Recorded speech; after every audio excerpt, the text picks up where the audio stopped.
Hi, my name is ColdBeer and let's start with Sworn. This is a 1 to 4 player co-op action roguelike RPG, where you will explore and reclaim a fallen Camelot from the reign of a corrupted Arthur and his Knights of the Round Table. You can play the game alone and hack through hordes of disgusting enemies, or team up with your mother-in-law and slay evil hordes in good company. The game supports up to 4 players, so if you somehow have this amount of friends or relatives you can blackmail to play this game with you, this could be heaps of fun. So basically here you will meet familiar friends and foes from Arthurian legend, discover the source of spreading darkness over Avalon, and befriend and learn from powerful characters such as Merlin. Yeah, he can teach you a hocus pocus spell that eradicates your enemies like flies. People on Steam are saying that this is a nice clone of Hades with hints of Diablo, and it is very enjoyable, but as a downside, it lacks content. You will finish the main story in around 10 hours. Smalland: Survive the Wilds. Here you'll traverse puddles as big as a lake, scale skyscraper-sized trees and scramble through cavernous cracks in roads as you explore a huge open world from a new perspective. Well, honestly, we all saw this in Grounded already, but that game is obviously oriented to a younger audience, and Smalland is more like a traditional open-world RPG with heavy crafting and survival elements. Yeah, keep that in mind. The game is filled with various challenges. The squirrel gangs that see you as a walking peanut can be a little overwhelming and add an unexpected twist to your tiny adventures. One of the coolest things is that you can ride various creatures, and not only on the ground, there are plenty of flying mounts as well. And for me, after flying for countless hours in Hogwarts Legacy, it's very hard to go back to any game that doesn't have this feature. Anyway, you can play the game alone or with friends. Also, if you are afraid of spiders, fair warning, you are a pussy. I'm kidding, I just wanted to stress out that here you will encounter some realistically looking and moving spiders that may not be compatible with your raging arachnophobia. Lance Island. In this survival open-world crafting game, you will engage in dynamic, skill-based action RPG combat with a free-moving camera. You will craft various weapons and armor, build a fortified base, gather resources and explore dangerous places. And when you need a bit of a rest, you can find peace in cultivating your own farm and raising animal companions. You can tailor your character to suit your preferred playstyle, whether you are a dedicated warrior, craftsman, fisherman or a fearless farmer. Yeah, it takes a lot of courage and balls to be a farmer. Have you seen Clarkson's Farm? Great show, by the way, I can totally recommend. So in Lance Island, with every choice you make, the world around you evolves and changes. I must say that the game is still in early access, so you will definitely encounter some bugs and glitches, but most of them won't ruin your game or fun experience. It's a very beautiful game, so conquer this land and build your own tiny ColdBeeristan here. SpellForce 3: Soul Harvest. This game, just like Fallen God, is a standalone episode of SpellForce 3, meaning that you don't have to own the base game or even know the story very well. Here you are plunged in a war on many fronts. While some evil threatens to tear apart the Dwarven realm, an enigmatic cult of dark elves harvests the souls of people for reasons unknown. That is not cool, you have to stop it. You know, souls are like currency you can use to pay the devil for nice things, so all this soul harvesting stuff is like a bank robbery in my eyes. The game itself is a hybrid between RPG and RTS, meaning that you will have your heroes with various options and combinations on a skill tree and can amass your army like in any strategy game as well. The difference from 3rd Warcraft, for example, is that your heroes here are more like actual RPG heroes than just better units with more powerful skills. The story will take about 20 hours of your time, but if you want you can create your own maps as well. Mutant Year Zero: Road to Eden. This is a tactical game that combines the turn-based combat of XCOM with real-time stealth and exploration of post-human world reclaimed by nature. And mutants. And by saying mutants, I don't mean human mutants. Those are all gone. Now smart animals rule the world. Define smart. Well, you got me here. They are not always smart. They sometimes do stupid decisions because, you know, you are controlling them. Oh my god, how dare you? Shh, it's a joke. So although animals can't speak here, it's definitely not a Disney kind of world. It's brutal and cruel, and survival of the fittest is in progress. Here you must venture out of the city to explore the zone where one day you might find the Eden of legends, the ancients' heaven in the middle of hell. I guess with mountains of potato salad and rivers of cold beer. Maybe you will find your answers there. Then again, maybe not. Game has really beautiful graphics, great humor and an interesting story. Also very positive reviews on Steam. Remnant: From the Ashes. This is a third-person RPG shooter. Here the world has been thrown into a chaos by an ancient evil from another dimension. As gamers on Steam pointed out, they just ripped off a plot from Neverending Story. That's a shame, but in general this is a great game. If I had to describe it in one word, it would be RPG Dark Souls with guns. Yes, that is a one word if you throw out the spaces between them, and I did so, sue me. So here, as one of the last remnants of humanity, you must set out alone or alongside up to 2 other survivors, and then face down hordes of deadly enemies, rebuild and retake what was lost. The strongest side of the game is the various guns and weapons. They're really good looking and fun to use. You know how in some other games you get a nice looking gun, but there is no real satisfaction to shoot it? Well, that's not the case in Remnant. Also, people are praising the great co-op mode, so you can play the game with your mother-in-law and do some nice bonding together. Desperados III.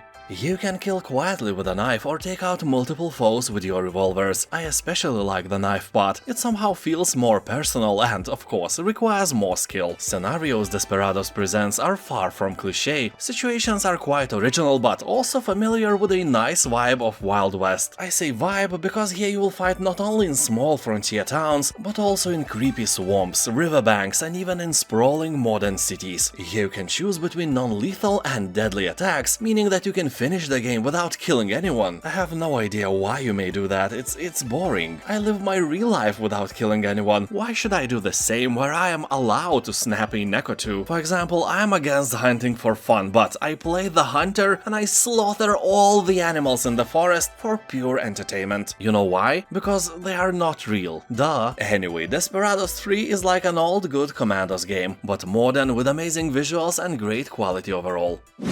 Darksiders Genesis. This is a great game with great humor and very positive reviews on Steam. It is well balanced to play in co-op mode, but also fun in single player as well without any regrets. You, like me, probably have no friends anyway. Although I must warn you that here you'll do more shooting than bashing and slashing, but you will get a fair share of the latter as well. Gamers on Steam are praising the aesthetics, interesting story and fun gameplay, but are grumpy about controls and few almost unsolvable puzzles. Game has great graphics, a bit childish dialogues, terrible camera angles and no potato salad man class, which is a shame. Anyway, for me it gets 8 cold beers out of 10.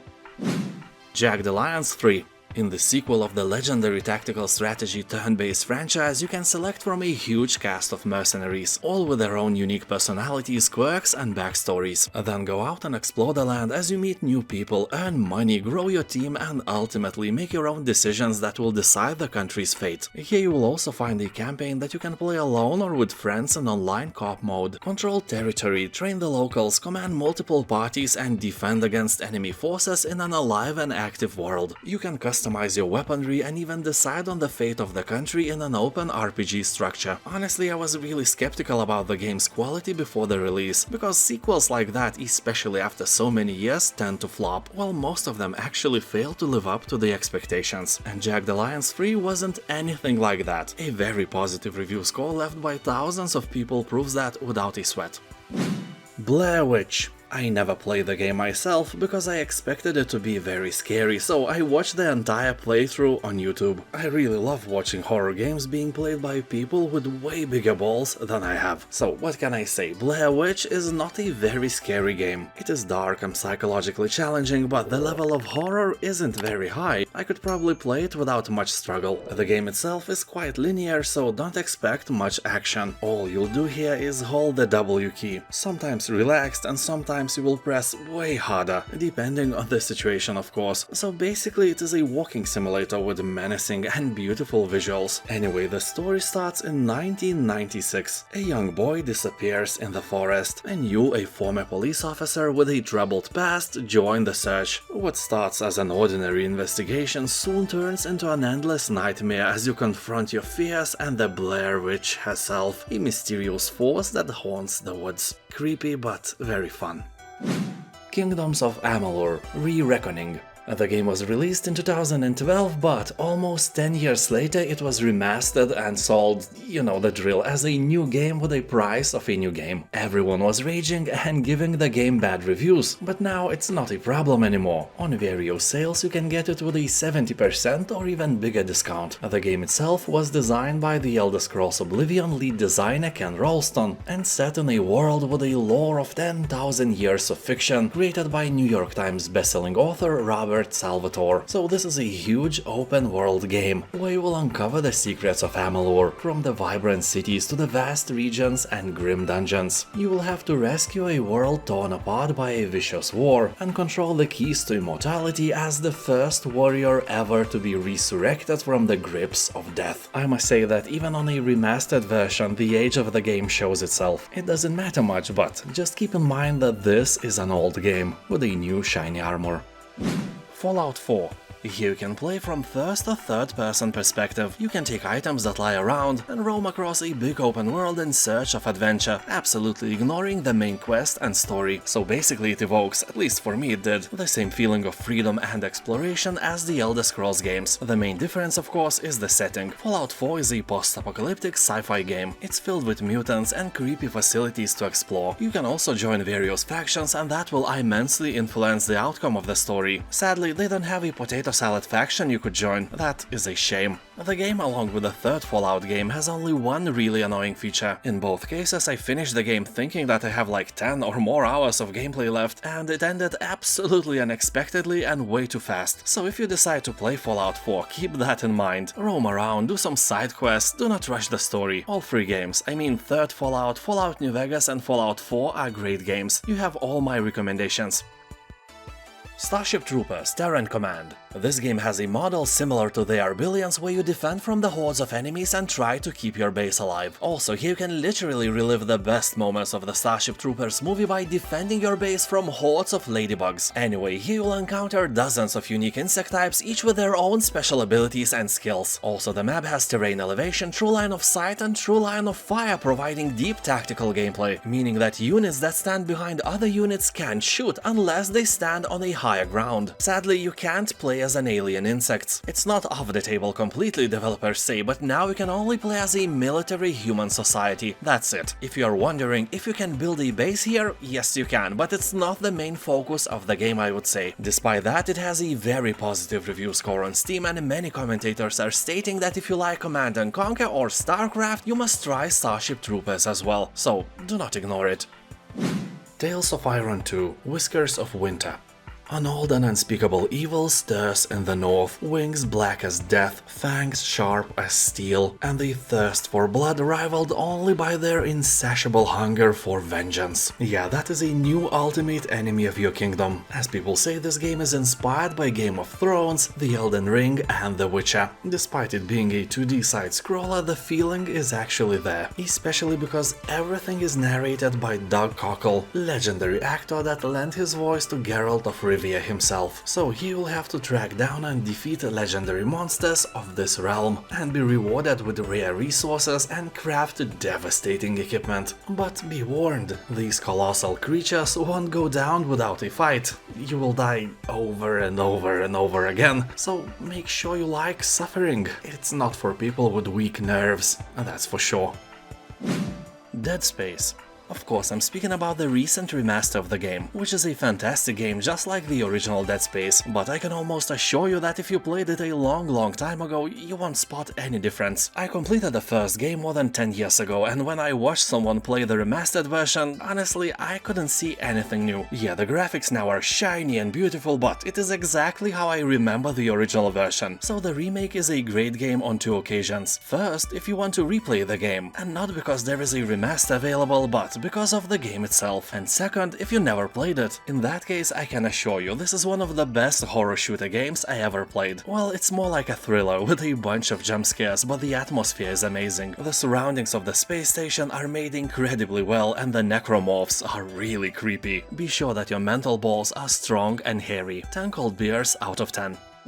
The Midnight Walk. Here you'll embark on a dark fantasy adventure built in clay. You will befriend a lost lantern creature and use his flame to light your way through a conflicting world of wonder and suspense. To survive here, you will have to outsmart the many monsters eager to devour your little friend's flame as you travel across 5 tales of fire and darkness. The game and its creatures look gorgeous. It is without a doubt a work of art and keeps entertaining you as you travel in this dark world. People are saying that the game is visually stunning, but it is like your memory, quite short. You will probably finish it in 5 hours or so. But The Midnight Walk has above 90% positive reviews on Steam, so give me that quality over the quantity.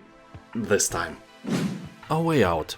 This is an exclusively co-op adventure where you play the role of one of two prisoners, making their daring escape from prison. You can do that by online co-op or by sitting near to your friend in split-screen mode, which is obviously the best choice. Each player controls one of the main characters to break out of prison and gain their freedom. The catch here is that the characters are not friends. They just happen to be in a bad place at the same time. There is no trust between them. Like there's no trust between you and your friend when you eat potato chips from a shared package, so escaping prison with a complete stranger isn't ideal circumstances, but as freedom gets closer and closer, you will have to learn to trust each other if you want to make it to the other side. You will sneak, fight, run, drive, and even go for a little fishing along the way. Also use teamwork to solve puzzles and overcome obstacles. And I should mention again that it is impossible to play it alone. There's no AI who can control the other character, so speak with your friend in advance before buying. Or, you know, use threats, lies, and deceit to trick them, so your friends would have no way out, only to play the game with you. Good news is, you don't have to buy 2 copies, one is enough.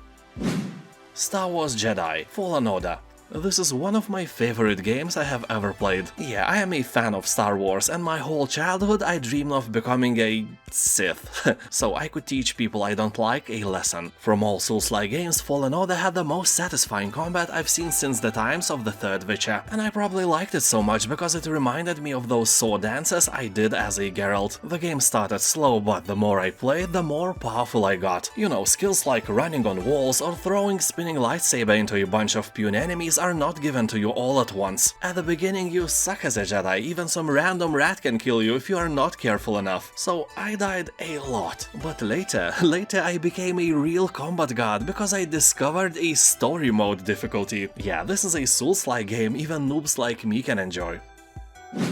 Mass Effect Legendary Edition. This is an awesome game. Well, 3 remastered games in one remade with shiny new graphics and details. Although I must admit that the graphics of the first part are still morally old. So the more you play, the more beautiful the game gets. So don't expect miracles, these are all the games with not so fancy overhaul as Crysis franchise. First Mass Effect was released in 2007, so really long time ago. Anyway, if you like science fiction space operas, Mass Effect is one of the best there is. It has a great plot, many twisted turns of events, mysteries on every corner, giant robots, giant spaceships and giant space stations. Everything is giant here. It's also full of great characters as well, and it has about 90% of positive reviews on Steam. By buying Legendary Edition you will get all 3 remastered Mass Effect games with all the DLCs and other stuff included and remade in one huge game. Remnant 2.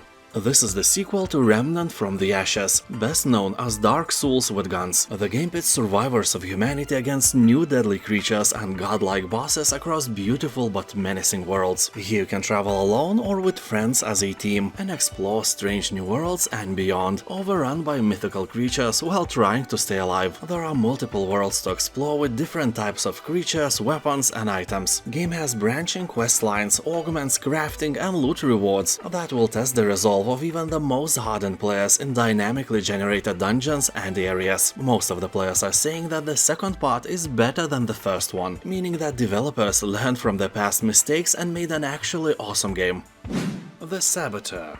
A bit older game, but worthy of your attention without a doubt. The plot is set in an open-world Paris. You can climb the Eiffel Tower, snipe from Notre Dame Cathedral, and brawl on the Champs-Élysées as you sabotage your enemies. You will have to fight, climb, and prowl through the dark alleys, rooftops, burlesque houses, and seedy streets. Motivated by retribution and armed with tactics of sabotage, you will blow up zeppelins, derail trains, implode bridges, destroy armored tanks, and level enemy facilities in the name of vengeance in Nazi-occupied Europe. Here being the Saboteur is all about attacking while staying unnoticed. You will get your mission intel at underground clubs and cabarets, eliminate your adversaries with stealth attacks, disguise, distractions and explosives. Also master a variety of weapons, automobiles and skills to sabotage enemy operations. It's a fantastic game, absolute cult classic and a must-play for every action fan. Last Train Home.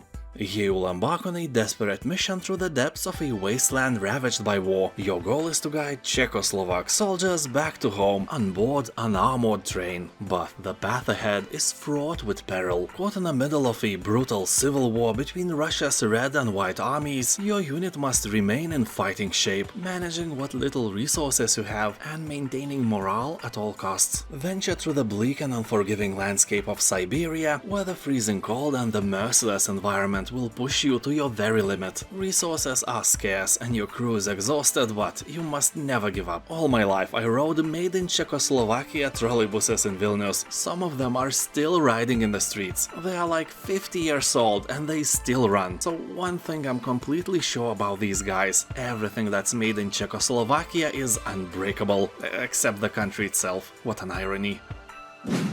STASIS Bone Totem. Perhaps I should start with the fact that the game has an overwhelmingly positive review score on Steam. That is always a great sign. Here you'll take control of Mac and Charlie, a husband and wife duo who make their living by searching the ocean for salvage. But when you stumble upon an abandoned oil rig in the Pacific Ocean, you uncover a horrific secret, and the evil corporation behind it will do anything to keep it hidden. As you embark on your adventure, you will encounter an immersive narrative filled with spine-tingling horror and unexpected twists. STASIS Bone Totem, despite being a psychological horror game, is kinda relaxing because of the point-and-click nature and an interesting puzzles to solve. Star Wars Battlefront 2. Almost 90% of positive reviews left by tens of thousands of players is definitely proof that the game is done right, and I can confirm that. I played the game for several hours and I had a lot of fun. So this edition sold on Steam is called Celebration Edition, and along with the base game it includes all past and future updates and many other cosmetic things you don't really care to hear about if you never play the game. So here up to 40 players fight in massive battles, pilot huge array of vehicles, and can even participate in space combat. Also, one thing that is really uncommon for any game released by Electronic Arts is the ability to train offline. You can do that, and only with your new knowledge you can start, dying in real-time multiplayer battles. Yeah, dude, don't expect to be thrown into combat with noobs like you. Everyone will have more experience than you do, but you have to collect your strength and show them who's the boss. Probably not you. Northgard. This is an RTS game based on Norse mythology in which you play as a clan of Vikings vying for the control of Mysterio's newfound continent. In this simple strategy game you will find lots of victory conditions, atmospheric music, changing seasons, and, as you can see, pretty nice art design. Also, the game has a decent campaign with a pretty good story. Sadly, as I've mentioned many times before, Northgard's AI is cheating with infinite resources and manpower, meaning that developers couldn't create really good intelligence that could win against humans on its own. Well, I know that many strategy games do not have strong AIs, but they at least try. But you never know, maybe developers were AI geniuses, but they were afraid of accidentally making Skynet. Being accused of making a bad AI is one thing, but being responsible for a robot uprising that destroyed human civilization? Yeah, better safe than sorry. Nevertheless, Northgard is a good RTS game for a few days, or maybe more. Maybe you will fall in love with it, like Tapeworm falls in love with your guts. TitanFall 2 Ultimate Edition. If you don't know what TitanFall is, you may think that this is only a multiplayer battle royale of some sort, but it is not. The game actually features a very nice, although really short single-player campaign packed with action and inventive twists. Here you play as militia rifleman stranded behind enemy lines who encounters a veteran Titan. You must work together to uphold a mission you were never meant to carry out. And of course, in TitanFall 2 there is a multiplayer portion of the game with fast-paced, first-person action with Titans and deadly pilot abilities. This version of the game includes all the deluxe and jump starter content, which includes new Titans, warpaint, weapons, tokens, and even more, and this price is more than great. Dystopika. A massive treat for every Blade Runner fan, although they don't even mention the movies in the description because of obvious copyright issues. Despite that, the game lets you build futuristic cities very similar to those we saw in the movies. Here you'll place buildings, giant billboards, and massive holograms. You won't find any goals, there are no objectives, no wins or losses. The game wants you to relax and embrace your creative cyberpunk mood. People on Steam are very happy with this game. They not only awarded this gem with an overwhelmingly positive reviews, but they are saying that this is a game you just can't stop playing. One more building, one more tweak, one more hologram, and one more once again, just to make your amazing city a bit better. And yeah, why not make a masterpiece, then take a screenshot, print it, frame it and hang it on your wall. That would be a perfect modern piece of art that no one else has. Davy and Jones. This very nice looking shooter was recommended to me by one of my subscribers on my Discord channel. I checked it out and I admit that I am seriously impressed. It's an indie game, all in all, don't expect miracles, also it's quite short, very few of the reviewers played it more than 5 hours, but quality and not quantity is what actually matters. Ye will become legendary Captain Davy Jones and lead his headless body and his crazy skull to the path of revenge. You will have to defeat your eternal nemesis Blackbeard and reclaim the stolen artifacts. The world you'll be doing the revenge stuff is not our real one, but the actual hell of the pirates called the Locker. Demons, cursed souls and probably a kraken itself will try to kill you even more. It's not a science game, don't worry about the details. Davy and Jones is single player only, and the review score on Steam is very positive. Wartales. It has been 100 years since the world saw the fall of the once great Edoran Empire at the hands of an unprecedented plague that swept the nation. So prepare to lead a group of characters in a huge open world where combat, death and thirst for riches will shape and define your day-to-day life. You are not a special chosen one ushering in a new era of peace, nah, your goal is solely to survive. Well, and thrive in this harsh and hostile land. From the most insignificant petty thieves to the land's most notorious figures, there is no such thing as a profit too small to take. You can recruit from the vast array of new companions with numerous unique skill sets and weapon preferences, resulting in a plethora of possible builds. You will accept contracts that will take you on a task to defend, liberate and save the many inhabitants of the land for money. You are not a hero, remember? Also here you will be able to collect bounties, from the most insignificant pathetic thieves to the land's most notorious figures. There is no such thing as a profit too small to take. Very wise words, probably many times spoken by Quark from Star Trek Deep Space Nine. And now, thank you for watching, have a nice day, and I'll see you next time. And, you know, subscribe or something.